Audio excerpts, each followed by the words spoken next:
Hello friends, history of study channel में आपका स्वागत है। इस वीडियो में हम राव तुलाराम सिंह के बारे में जानेंगे। देश की राजधानी दिल्ली में राव तुलाराम के नाम से कई सड़कें और इमारतें हैं। इन्हें देखते हुए अक्सर लोगों के मन में सवाल आता होगा कि आखिर ये है कौन। ऐसा होना लाजमी भी है क्योंकि देश के स्वतंत्रता संग्राम में अहम भूमिका निभाने वाले इस योद्धा के बारे में बहुत कम लोग ही जानते हैं।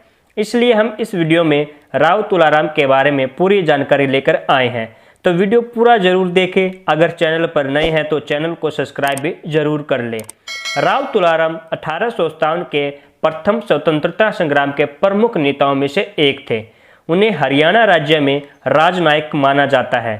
1857 की क्रांति के समय हरियाणा के दक्षिण पश्चिम इलाके से पूरी ब्रिटिश हुकूमत को अस्थायी रूप से उखाड़ फेंकने तथा दिल्ली में विद्रोही सैनिकों को सैन्य बल, धन व युद्ध सामग्री से सहायता प्रदान करने का श्रेय राव तुलाराम को ही जाता है।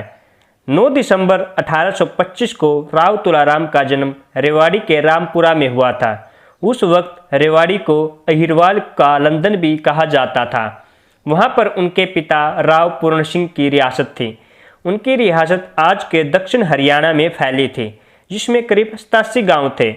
राव तुलाराम जब 14 साल के थे तो उनके पिता का देहांत हो गया, जिस वजह से 14 साल की उम्र में उन्हें राजगद्दी संभालनी पड़ी। लेकिन उनके पिता की मौत के बाद अंग्रेजों ने उनकी रियासत को अपने अधिकार में करना चाहा।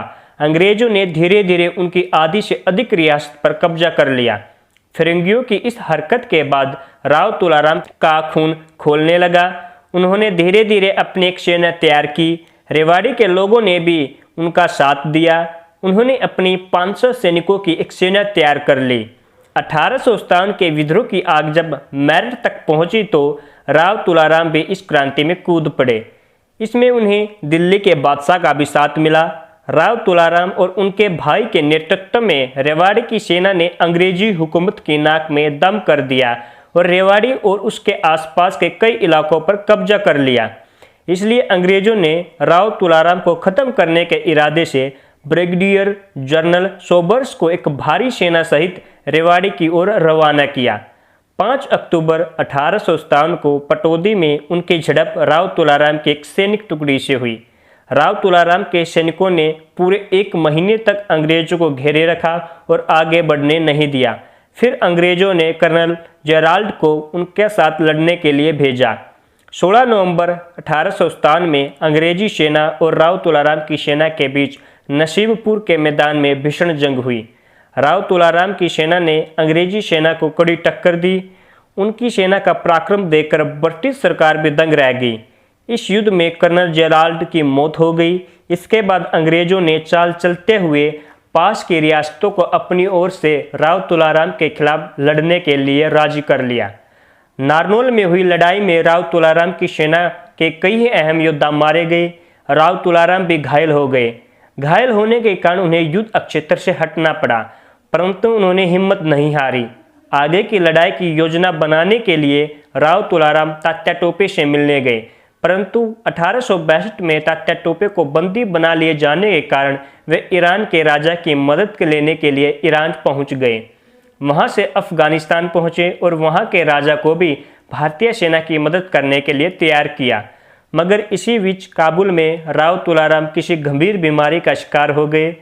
23 सितंबर 1863 को उन्होंने काबुल में अंतिम सांस ली।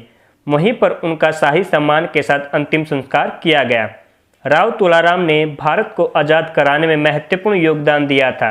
अपनी सेना खड़ी करने से लेकर भारतीय सेना को अंग्रेजों के खिलाफ मजबूत बनाने के लिए विदेशों से भी मदद मांगने में उन्होंने कोई कसर नहीं छोड़ी। उनके इस योगदान को भुलाया नहीं जा सकता।